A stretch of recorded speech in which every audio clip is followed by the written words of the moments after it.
Well, today is the last in the series of Do Greater Things based upon the book by Felicia Searcy, and she will be here in October as our guest speaker, and she'll be doing a workshop as well following Sunday services, and that, I believe, is the 20th. It's either the 20th or 22nd. I know it's either before or after my birthday. I'd have to look at the calendar, but it's around there. One day while traveling the countryside of Judea, Jesus was stopped by a bunch of guys saying, "Hey, you know, we've heard a lot of things about you, so what's your secret?" You ever been stopped by somebody and asking you what your secret is? How come you're able to do these things? I kind of like to think that, you know, that's not in Scripture anywhere. That was my own idea of meeting him maybe on the road, you know, and figuring, okay, what is it? What's going on? All right. To which he replied, service. When you think about it, everything he did was about serving. So today, that is what we're going to be looking at. That is how we end this series, is being of service. When you think about being of service, what does it bring to mind? How are you serving, first of all, the deity in your life? How are you serving this idea, this concept, this awareness of God in your life? And then once you've got that figured out, how are you taking that energy and serving yourself? Because if you're not being good to you, who's going to be good to you? If you're not serving yourself in the best possible way, is there anybody out there going to do it for you? And then once you've got that figured out, how do you serve your neighbor? How do you take those two entities, this idea of God, this presence of God, this awesomeness of God, and your physical, your mental, and the emotional self, add those two together to bring about service to your fellow man? Are you doing it? If not, why not? Something to think about. She writes, service is the sole reason for everything, applying all the spiritual principles we have learned. It is the sole reason. What are we here to do? Be bumps on a log? Or are we here to express ourselves, our gifts, our talents, our abilities? And thank you for today, by the way, Dylan. Okay. Yes. Our gifts, our talents, and our abilities. They're all part of who we are, all part of our consciousness of being, all part of bringing forth in our own lives a sense of well-being. Because how many of you have shared yourself with others, been of service to others, and felt bad about it? Anybody? Well, I know some of you are thinking, well, Reverend Chuck, you know, I went out and I did this, and they did not appreciate me one bit. And so there, I'm not going to do it anymore. Why? Because one person or one group or one situation didn't do right by you? Guess what? It happened to every spiritual teacher, mentor that ever walked the face of the earth. Some of them were even poisoned. Some were killed for their services. But we got great teachings out of them. Can we emulate those teachings in our lives and still be able to live the type of life we want? She writes, Jesus discovered that powerful secret. The secret to bring it all together is being of service and to share who you are, your wisdom, your knowledge, everything that you have gained since you first stepped foot. Now there's a parable that he told. And behold, a lawyer stood up and put to him a test. Now we've seen this before, but it's one of the Pharisees asking Jesus at dinner, what is the greatest of all laws? And now in Luke, we have a turnaround. And this time we have a lawyer asking him. And so he asks him, well, how do you read this? What do you know about the law since you are a lawyer? And he responds to him, you shall love the Lord your God with all your heart, soul, all your strength, and your neighbors as yourself. So what is this saying? Go to God.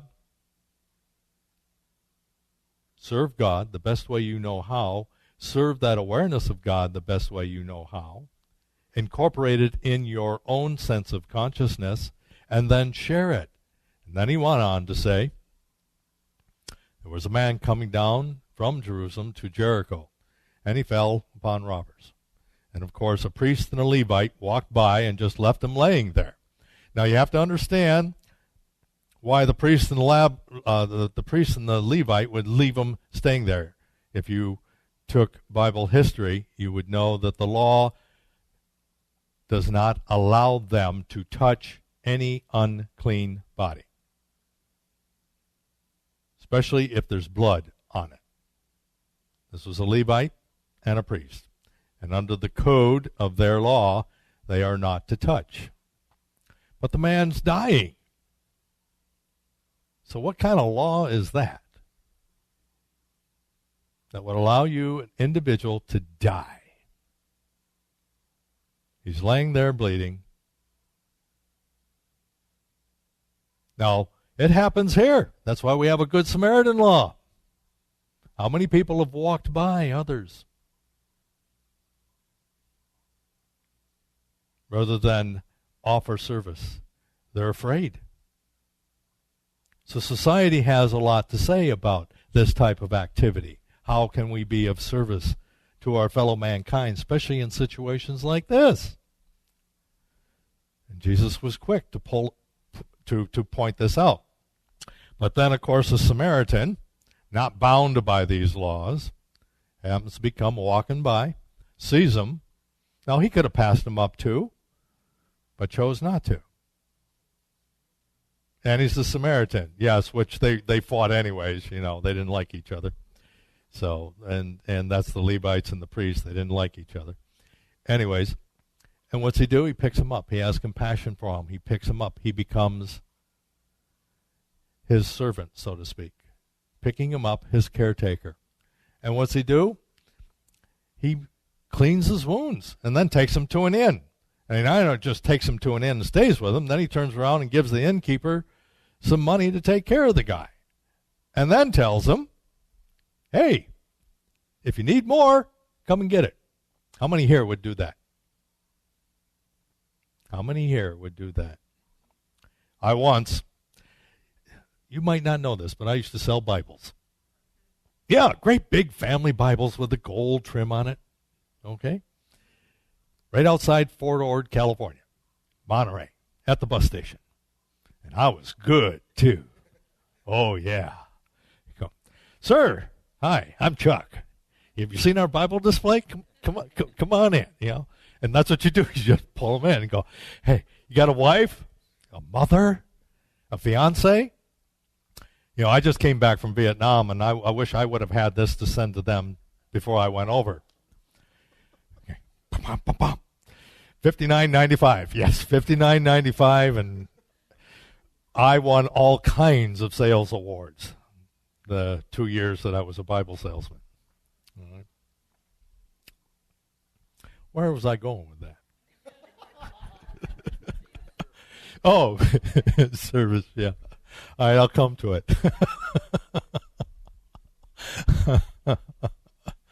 So he asked him, of course, which one was of service? I'll have to get back to that. I just lost my train. Going to have to find the caboose. You ever have that happen? You're telling a story and you go, huh? I will continue. I will. Katie told me to have fun today and play, so I've got, because she knows that this is one of my bad days. Emotionally, it's a bad day for me. Memorial Day is because of what I experienced when I was in Vietnam. So, so I try to have fun on today. Yeah, and be a little joyous as I deal with survivor's remorse. That is something that I came back with and have been dealing with for a long, long time. Anyways, so Which one became the caretaker, the individual that was truly showing service to his fellow man, truly showing his connection to this presence that he called God? And didn't question. Of course, the lawyer says the man who showed compassion. But I love the lawyer because he turns around and says, "But who's my neighbor?" It's that type of thing. So, and she points out that many people believe service is good, yet it doesn't always feel that way. And again, I go back to those times when we may have volunteered for something. Now, this is where it gets tricky. This is where the slippery slope of service can put you into the funk, as they say. And that is, how do you approach service? As an obligation? Do you see being of service to your fellow man as an obligation? Because if you do, guess what's going to happen? You're going to get a lot of negativity out of that. Jesus never saw himself as obligated. Buddha never saw himself as being obligated. They saw themselves as teachers. They saw themselves as givers. They had this truth. They had this inspiration. They had this wisdom.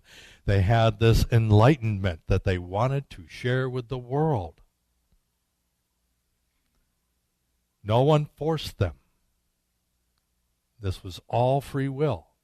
And that's where we need to change how we see being of service to others, is that we do it out of free will. There are two myths. In other words, service can't be fun. Well, if you come from the idea that you're obligated, you have to do it, then of course it's not going to be fun. Because nobody wants to feel pressured. How many of us were pressured into doing things, either by a boss or a government agency, in my case, the Army, okay? Doing things you did not want to do, doing things you knew that was just not the right thing to do, but you had to do them. How many of you have done that, experienced that, and then what did you feel afterwards? Terrible. I know I did. And yet, when you have the choice to do what you want to do, isn't it different? Don't you feel better? For those of you who have had a chance to serve at the Ronald McDonald House, did you not feel better afterwards? There's a difference. Now, if somebody said, all right, I want you to go to the Ronald McDonald House and you're going to serve them for a week, what kind of attitude is developed that way? One filled with negativity, I'll tell you.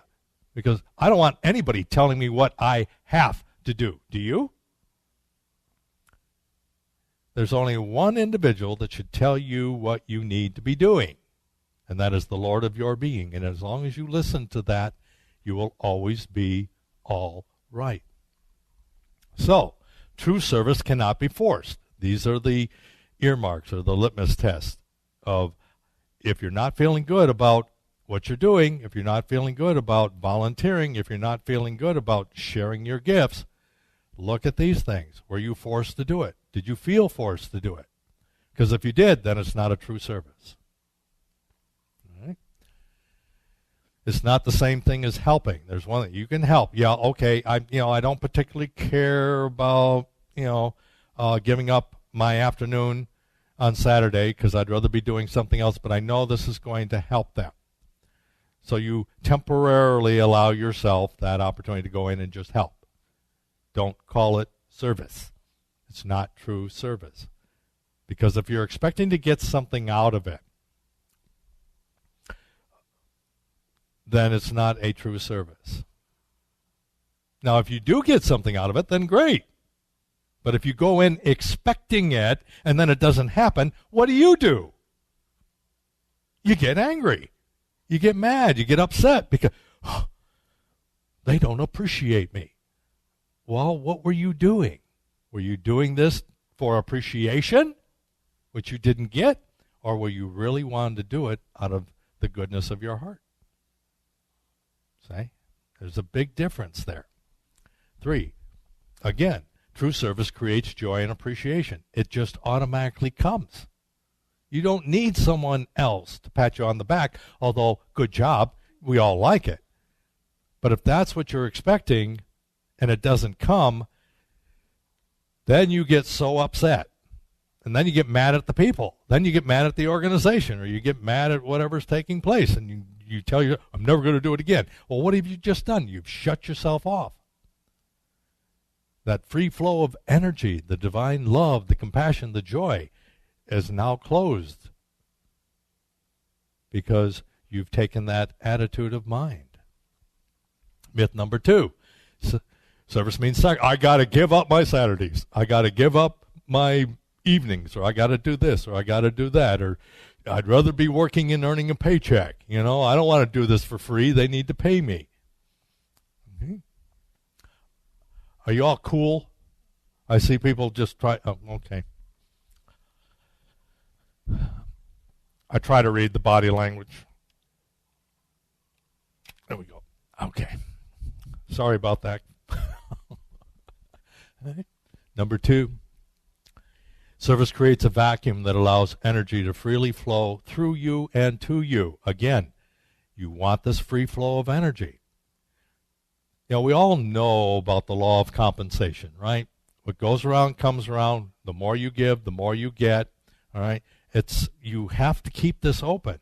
And any negative idea or concept or energy or feeling or emotion that you're holding is going to do what but close that, and you don't want it. And what did Jesus teach? Give and it'll be given to you. The measure that you give it will be given back. So if you're going to be angry and emotional, that's the measure you're giving. Do you really want that back? I don't. Jesus understood people's resistance, to being of service, and taught, don't hide your light. You don't hide your light. Your light meaning that gift, that presence of God, the skills, the attributes that you have within you that you came here with. You are a unique individual. And you are here to be of service, using those gifts, those talents, those abilities. You don't have to be a Mother Teresa. You don't have to go into the slums and just, try to build an organization. Now, if you want to do that, that's great, but you don't have to do that. You can just start with something small. Gestures of goodwill and compassion. Start there. Remembering that it's a gift, and you do not expect anything in return because you already know the law of compensation is what? Always at work. So you don't even need to even go there. You do it because it is your nature to do it, your spiritual nature to be of service. And 3, it's simply an act of joy that adds to raise consciousness. Whatever you do, whatever enlightenment that you bring to humanity raises us another level up. I raise all people up to me. And that is what the Christ consciousness is about, raising race consciousness up to that new level of understanding. As the writer of John wrote, that Jesus' first miracle was at a wedding feast. Well, yeah, we look at that as being a miracle, but really? Turning water into wine? Yes, okay, that, according to John's, a miracle. But I look at it a little differently, too. He was being of service. Think about it. Here they are, and back then, all right, they partied. They partied hardy. All right, wedding feast it was a community event. And they just didn't do it for a day or a couple hours. They did it for weeks. All right? And so here they are. They've run. By the time Jesus gets there and his mom gets there and everybody's having a good time, they're running out. Now, he could have sat back and said, no, I don't want to, but his mom pressured him. Mothers tend to do that, I guess. But he didn't look at it as an obligation. How many of you have been forced to do things by your moms? How many of you, as moms, forced your kids to do things? Well, we know what happens when we force, all right? It just doesn't turn out the way we would like. It might get done, but, what's the energy behind it? So I could see him. I can see him, okay, Mom, all right, you're right, all right. Maybe it's time for me to be of service. To let the world know that there is something greater. To let the world know that there is a power that is available to all of us that we can utilize. And so there he goes. And yeah, that's right. And so all of a sudden they got more wine. And it's better than the old stuff. Okay. For me, this is how the secret of engaging the activity of service helps me develop a greater sense of well-being in my life as part of me being able to do greater things. All right. Number 1, selfless service. I developed this concept, this idea for myself after my first pest control company.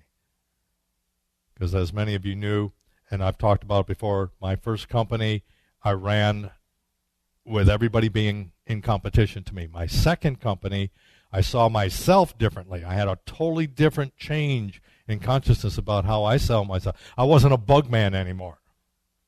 I was a professional. I was a trained professional. I had education. I had insight. I had wisdom that I needed to impart. And the only way I could do that is through selfless service to my fellow pest control operator, to help them be better pest control operators. So through my experience, I was able to express those teachings and share it with them. And of course, I developed a higher Christ consciousness. My first company, yes, me and God were partners, Lord Spartan Services Incorporated, doing business as Spartan Pest Control. So me and God were partners. And halfway through that, I kicked God out, and Spartan took over, and you know how those Spartans are, they want to control everything. All right. And that's what happened. I burnt myself out. But I learned. All right. And because I learned, I came back into the industry and started a new company with renewed realization that it was the service end. I'm not only, I was always good with customers, always.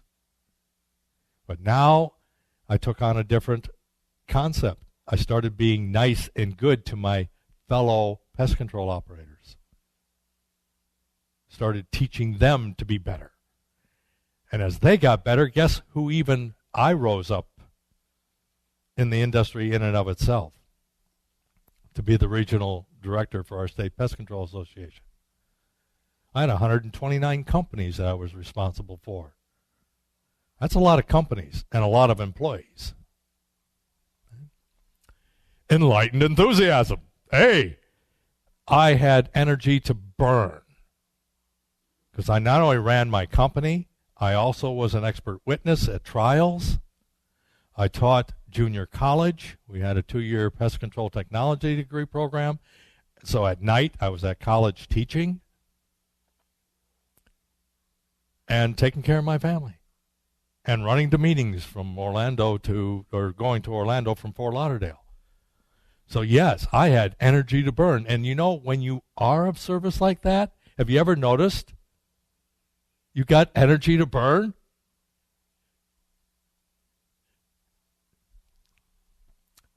And this is what we end up doing, teaching the truth. And it is that truth that sets you free. What truth? That with God, all things are possible. That as we go to God first, and we take care of that part, then we take care of our part, then we're able to share it with the world, with our fellow neighbor. We can be of service. And once we are able to do that, then we elevate ourselves to a new height of consciousness. So what I invite you to do this week, if you've not already done it, is go out and find something. Just try it a little bit, just a little bit, and see how it works for you. But most of all, have fun with it and have a safe holiday weekend. God bless you, dear friends.